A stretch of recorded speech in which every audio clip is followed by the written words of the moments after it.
નમસ્કાર મિત્રો, આજે પોરબંદર લોકસભા ચૂંટણીની વાત, પોરબંદર બેઠકની વાત. આ બેઠક અત્યારે ચર્ચાનું કેન્દ્ર બિંદુ છે, કારણ કે ભારત સરકારના કેન્દ્રીય આરોગ્ય મંત્રી મનસુખભાઈ માંડવિયા પોરબંદર બેઠક ઉપરથી ચૂંટણી લડી રહ્યા છે. છેક આમ તો મનસુખભાઈનું ગામ એ પાલિતાણા તાલુકાનું ભાવનગર જિલ્લાનું હણોલ એક સમયે 2002થી 2007ની ટર્મ સુધી અહીંના ધારાસભ્ય પાલિતાણાના રહ્યા છે.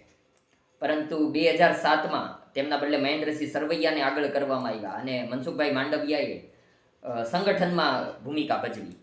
પછી સતત તેમનો સૂરજ વધુને વધુ પ્રકાશમય થતો રહ્યો અને અત્યારે તેઓ ભારત સરકારના આરોગ્ય મંત્રી છે. પરંતુ ભાવનગરથી છેક તેમને ભારતીય જનતા પાર્ટીએ પોરબંદર ચૂંટણી લડવા માટે મોકલ્યા છે.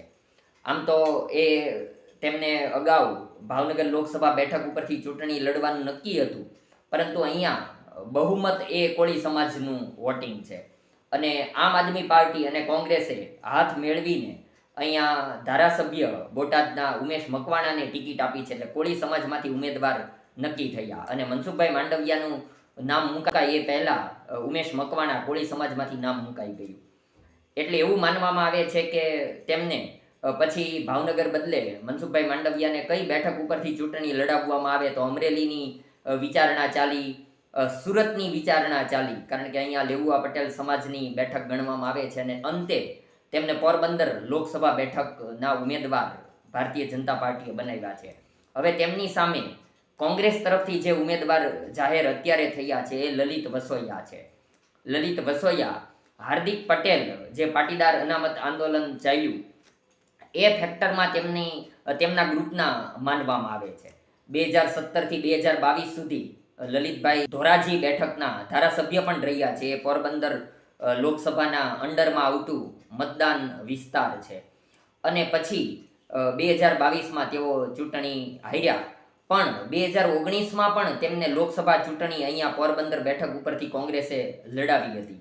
એટલે તેઓ આ લોકસભા બેઠકના અનુભવી વ્યક્તિ છે. ભલે તેમની હાર થઈ પણ તેમનું વર્ચસ્વ આ વિસ્તારમાં છે.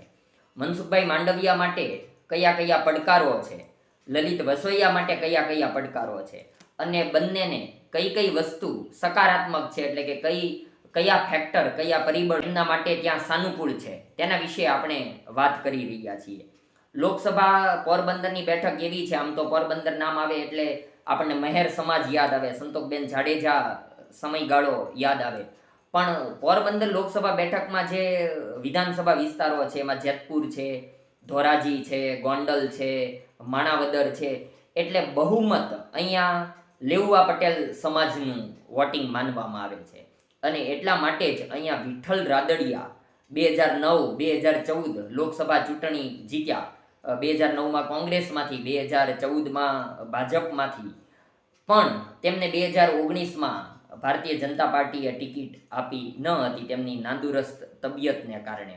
હવે તેમના પુત્ર જયેશ રાદડિયા કે જેઓ અગાઉ ગુજરાત સરકારમાં ધારાસભ્ય બનીને કેબિનેટ મંત્રી બની ચૂક્યા છે, પણ છેલ્લી ટર્મમાં તેમને કેબિનેટ મંત્રી બનાવવામાં ન આવ્યા. 2019માં વિઠ્ઠલ રાદડિયા પરિવારને ટિકિટ ન મળી, તેના બદલે ભારતીય જનતા પાર્ટીએ રમેશ ધડુકને ટિકિટ આપી હતી. ફરી 2024માં તેમના પરિવારને લોકસભાની ટિકિટ પોરબંદર બેઠક ઉપર આપી નથી.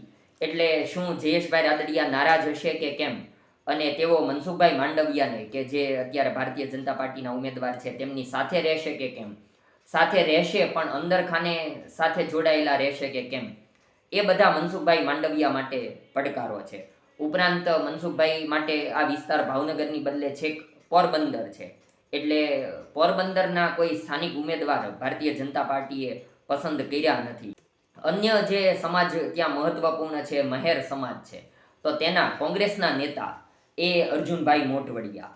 અર્જુનભાઈ મોઢવડિયા અહીંના ધારાસભ્ય હતા, પણ હવે તેઓ કોંગ્રેસમાંથી ભાજપમાં ભળતા ધારાસભ્ય તરીકે તેમણે રાજીનામું આપી દીધું છે.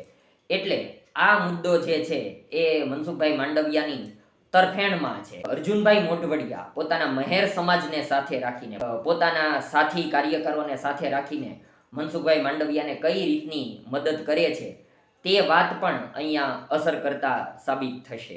ભારતીય જનતા પાર્ટી અને ખાસ તો નરેન્દ્રભાઈ મોદીનો ચહેરો એ મનસુખભાઈ માંડવિયાની ફેવરમાં રહેશે, કારણ કે એવું માનવામાં આવે છે, સમગ્ર દેશના લોકો, વિરોધ પક્ષ પણ જાણે છે કે મત જે મળી રહ્યા છે તેમાં મુખ્ય ચહેરો નરેન્દ્રભાઈ મોદી છે અને મનસુખભાઈ માંડવિયાની છાપ પણ એકંદરે સ્વચ્છ રહી છે.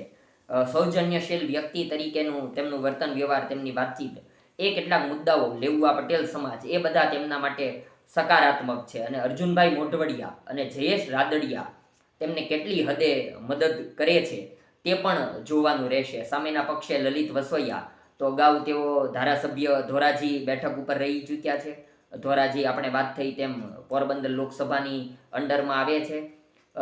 તેમનો મત વિસ્તાર ઉપરાંત પોરબંદર લોકસભા બેઠક પણ છેલ્લે 2019માં તેઓ રમેશ ધડુક સામે લડ્યા હતા, એટલે તેમનો પણ તે વિસ્તારનો અનુભવ છે.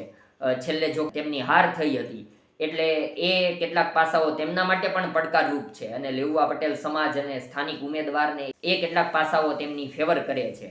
હવે ચૂંટણીના પરિણામો કેવાક આવે છે, પણ આ બંને માટેના કેટલાક પડકારો છે અને બંને માટેની કેટલીક બાબતો ફેવરમાં છે. જોઈએ આપણે શું પરિણામ આવે છે. ધન્યવાદ મિત્રો.